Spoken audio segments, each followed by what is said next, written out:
Ele estava muito excitado comigo, a falar bum, bum, bum, bum, bum, em cima de mim. Há uma altura em que ele diz: a gente te paga, somos nós que te pagamos o salário.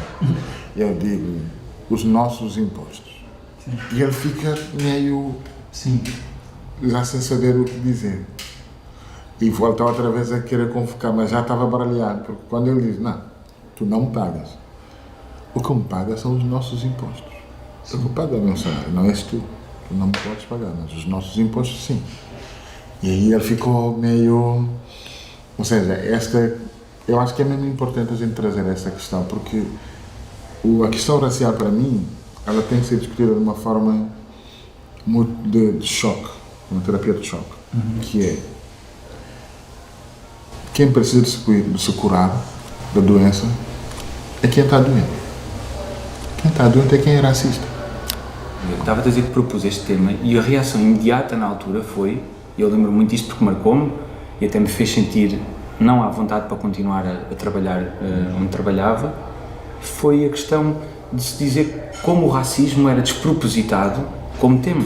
Nem sequer é tipo assumir o tema, é só se discutir sequer internamente que aquilo poderia ser um tema a falar, num contexto cultural, musical, etc., em que de facto há música negra em todo lado.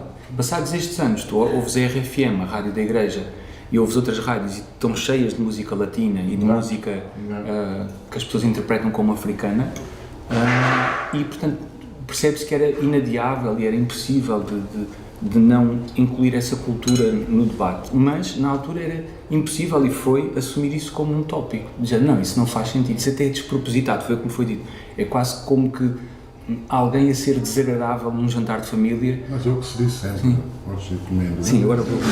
Isto é, mas há mecanismos mentais e culturais que se vão criando, e então quando tu queres discutir racismo, ou quando falas borderlines, como eles dizem, foi o que aconteceu comigo, por exemplo, entre aspas, as pessoas dizem que eu excedi-me, passei todos os limites do aceitável, não sei o quê. E a questão para mim, sempre que tu não és capaz, ou te retiram a faculdade de te indignar, tu não és capaz de lutar pela dignidade de ninguém, nem pela tua, nem pela ninguém. E eu acho que o que ficou muito evidente é que tu notas como é que é possível, num país em que as pessoas gostam muito de discursos muito pintados, sempre uma postura de boa educação, de cordialidade e de preocupação sobre valores democráticos, de repente um vernáculo tem muito mais peso simbólico do que uma indignidade, que foi a agressão àquela senhora no lugar de Jamaica. Eu dizer bosta indignou mais o país do que a violência que foi exercida sobre aquelas senhoras, aquelas pessoas. Sim. Isto diz muito, não é? Sobre realmente que país e que sociedade e que comunidade nós queremos ser, ou que somos, não é? O que queremos ser. Acho que poucos dos que, ou muitos dos que estão completamente numa de negação de que a coisa existe, que ela tem que ser enfrentada, ou seja, falávamos há pouco da questão do monstro, não é? De que nós temos que conviver com o monstro para o derrotar, para o conhecer, para o derrotar, não é escondendo. Estamos manuais de guerra, até para quem se interessa mais por isso. Isto mostra que realmente que o país não quer estar, não quer mudar de mindset. Torna-se insustentável tu teres um Ministério Público que acusa hoje e liba amanhã, sem interferência do próprio coletivo de juízes. Ou seja, do ponto de vista da arquitetura jurídica, o sistema não se aguenta com esse tipo de coisas. Por isso mesmo o caso Alfragil, claro que para nós, ativistas, o que era bom era que esses gajos fossem todos logo condenados, porque mereciam ser condenados. E era assim um sinal claro que estavas a dar à sociedade e à própria corporação. Mas o facto de tu criares também essa engrenagem, e tu repara, pela primeira vez tu tiveste agentes de autoridades, polícias, entre si a digladiarem-se na construção do processo. A PSP disse com todas as letras que a Polícia Judiciária manipulou o inquérito. Ou seja, e são duas estruturas fundamentais, são dois instrumentos fundamentais para o sistema judicial funcionar. Então, se estiverem de costas voltadas, e parece-me que estão, definitivamente de costas voltadas, não há sistema de justiça. E isso para os poderosos, isso não acontece porque os gajos são bons para com os remediados, os pobres, as vítimas do racismo. É porque eles próprios precisam de um instrumento forte para manter o poder que têm. Claro. O que me parece é que o instrumento que eles têm, ele agora ficou meio... Há aqui uma racha grande com esse processo. E por isso eu digo sempre que agora a Malta tem que manter a mobilização. Sim, tu dizes que é inevitável e, por exemplo, uma frase como essas, eu estando de fora a ouvir, à luz do som desta sala e do sítio onde estamos, quando tu dizes uma guerra social, é algo que normalmente acende qualquer coisa. Sim, e ficam logo eu achava se sair de vocês também. É uma guerra social, mas a mim parece tudo mais qualquer coisa. Sim, parece que tipo sim, que tu é que provocaste isso, como se tu tivesse esse poder. Piromano. Como se chama-me piromano, no general. Como se tu tivesses esse poder, não é? Tipo, não tens esse poder. Para todos os efeitos, não há esse poder instituído. Mas a mim parece-me que sim, que mais do que isso acho que nós estamos atrás, não no ponto zero. O ponto zero foi marcado, sim, mas esse ponto zero é atrasado e antes do ponto zero já houve várias oportunidades para ser claro, ou seja, na estrutura da lei, por exemplo, antes de chegar a julgamento. Pronto, então, logo nessa estrutura, que será a nossa Constituição, as nossas leis, etc., nós já perdemos vários momentos em que tinha sido bom ser claro e isso iria desculpar o Estado de se sentir incómodo e iria defender a sociedade de chegar a um ponto de guerra, porque as coisas eram desfeitas no sítio certo. Agora parece-me que estamos no ponto zero, no que toca ao insurgimento, ou à resposta, ou à luta pelas coisas, mas parece-me que estamos num ponto menos qualquer coisa em relação àquilo que é a realidade da lei e a realidade política, porque parece-me claramente que há leis que eu não entendo porque é que não são só super a construção do Estado-nação está balizada em um ideal absolutamente obsoleto e ultrapassado.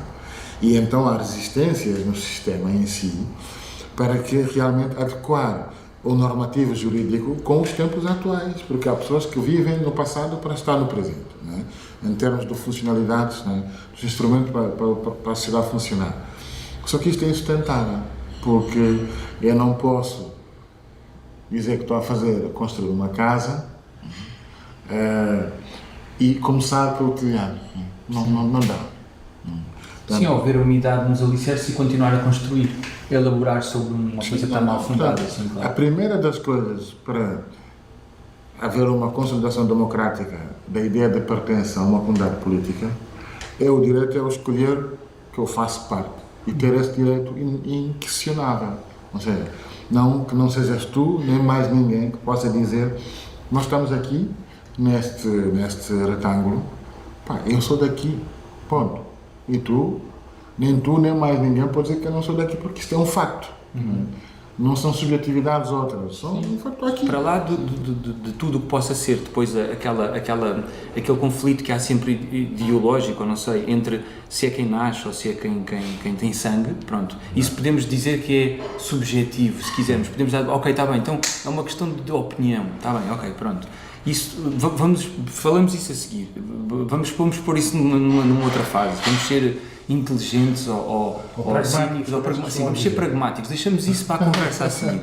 Agora vamos nos focar então só no princípio de existirem pessoas que têm filhos que são daqui, mas os pais não são, ou que os pais são daqui, mas os filhos não são. Como é que isso se dá? Isso é uma aberração. Uma pessoa que nasce, que tem a nacionalidade de cá, conseguir ter um filho que não é de cá, ou pessoa que veio para cá e está cá e que nunca fez outra coisa senão contribuir para este país e que é tido como português, especialmente se jogar bem futebol, aí em princípio tudo se resolve. Mas tens pessoas, porque isso existe, para ser, se calhar... Eu tive isso na minha família, os meus filhos tinham duas nacionalidades diferentes até mudar a lei.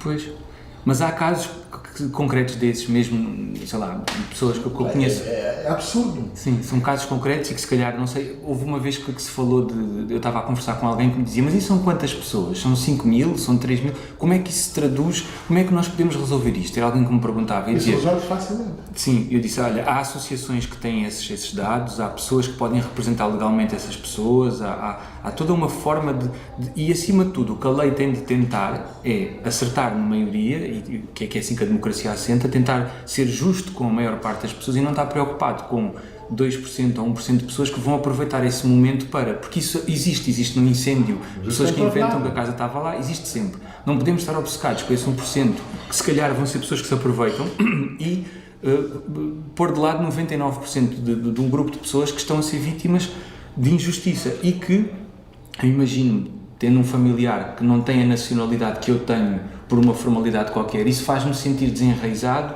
faz-me sentir posto de parte, não parte do nós, e em princípio isso só leva a uma coisa. Portanto, a pessoa não está comprometida com a sociedade, não faz parte da sociedade, logo mais facilmente pode ter atitudes que não sejam seguras para todos. Portanto, nem que seja só por uma questão de segurança, ou de estabilidade financeira, ou o raio que parta mais esse lado todo muito frio e mecânico, só esse motivo deveria ser o suficiente, mas aparentemente não sei, parece que... A mim parece muito perigoso ouvir pessoas que são as pessoas boas, que estão do nosso lado, dizer que racismo é opinião. Isso parece mesmo muito perigoso, porque eu acho que quando tu tens pessoas como o Orbán, como o Trump, como o Bolsonaro, tu deves ter muito cuidado em dizer que racismo não é opinião, porque é o que eles estão a fazer. É dizer que nós temos direito a dizer tudo o que nos apetece para discriminar e até matar pessoas, o que estão a fazer nesse momento na Amazônia. E eu tenho sérias dificuldades com... E isto existe entre nós, pessoas fixes, boas, que estão no movimento e que estão do lado certo da barricada, continuam a entrar, não percebem que aquilo é uma rasteira do ponto de vista do que nós queremos, porque, obviamente, eu não sou defensor da existência de prisões, porque eu acho que as prisões por si não resolvem uma coisa. Mas do ponto de vista da capacidade de dissuasão, é fundamental que haja criminalização do racismo. E é bom tu digas isso para as pessoas perceberem, mas também para tu retirar a ideia de que as pessoas que são vítimas do racismo não fazem parte da humanidade. Que é uma tentação muito grande que se tem, é um erro muitas vezes que eu próprio já cometi, que muitos antirracistas cometem, e quando tu colocas a questão sobre a questão racial entre eles e nós, porque esta é a base filosófica dos racistas, que há eles e há nós. Ora, eu estou dentro da humanidade, eu sou humano como tu. Agora, nós somos diferentes, obviamente que sim. Eu tenho outros trajetos e outros aportes que eu tenho comigo que têm a ver com a condição histórica que me trouxe até aqui, que são distinta. Agora, tu não me vais tirar da humanidade. Eu sou uma pessoa.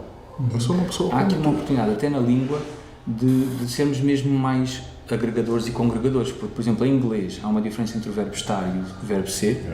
E em português, aliás, não há. O I am because we are está fechado. Em português há uma diferença entre o estarmos juntos, e o sermos juntos. E o sermos juntos é muito forte. Não, é muito específico, porque em inglês ele pode ser os dois, pode ser o ser e o estar. Portanto, pode ser uma condição temporal. Pode ser um estado ou uma condição. Sim. E o ser junto é muito forte, ou seja, nós na realidade, é como eu vejo essa tradução dessa filosofia que é antiga e que não vem daqui, vem dali, e que diz-me isto, parece uma coisa mais sábia que eu já ouvi na vida, que é esta ideia de nós sermos juntos. Não é o efeito borboleta, é o efeito de todos os animais e insetos, tudo junto. Nós existimos juntos e não é uma condição limitada ao tempo. Nós estamos aqui a fazer este planeta acontecer juntos e tudo o que todos fazem interfere na vida de todos. E o sermos juntos é uma coisa que soa muito bonita. Somos juntos, então somos todos, não há como separar, seja o rio, o esgoto. Se tu odeias-me, o que tu estás a fazer, ao fim e ao cabo, é odiar uma parte de ti, que é a coisa que é em mim, que está em ti, claro. Que somos juntos, os dois somos humanos, portanto, cuidado que tu ao odiar, estás a odiar a ti próprio, né? Claro que isto pode parecer tudo muito romântico, mas não é, porque muito esmiuçado, esticado, mostra realmente também o porquê das relações de força, o porquê das disputas, porque que as pessoas disputam, né? Porque que cada uma das pessoas quer aspirar a um lugar, né? Porque para aspirar a esse lugar ele tem que ter primeiro uma condição intrínseca, não é só um estado, não é? Não sou o Mamadou, não estou aqui o Mamadou, eu sou o Mamadou. E quando às vezes as pessoas me perguntam, mas tu és de onde? Que é uma pergunta muito frequente, tu és de onde? E eu digo, eu sou daqui. E elas não, e ficam um bocado assim para mim, daqui onde? Daqui. Não, então estamos a falar. Porque, sei lá, se eu for agora ali a Abrantes ou a Bragança, estarei, não? Serei em Bragança ou em Amarante. Portanto, eu sou daqui. Que é uma forma de dizer às pessoas, eu estou aqui. E eu sou do sítio da forma como eu quero estar no sítio. Portanto, o que é que tu queres saber se eu venho? Porque percebes que a pessoa quer saber é de onde eu venho originariamente, né? Quer dizer, se eu venho da Guiné, da Angola, de Cabo Verde, mas de um DNA, exato. de um mapa. E eu digo sempre, não, sou daqui.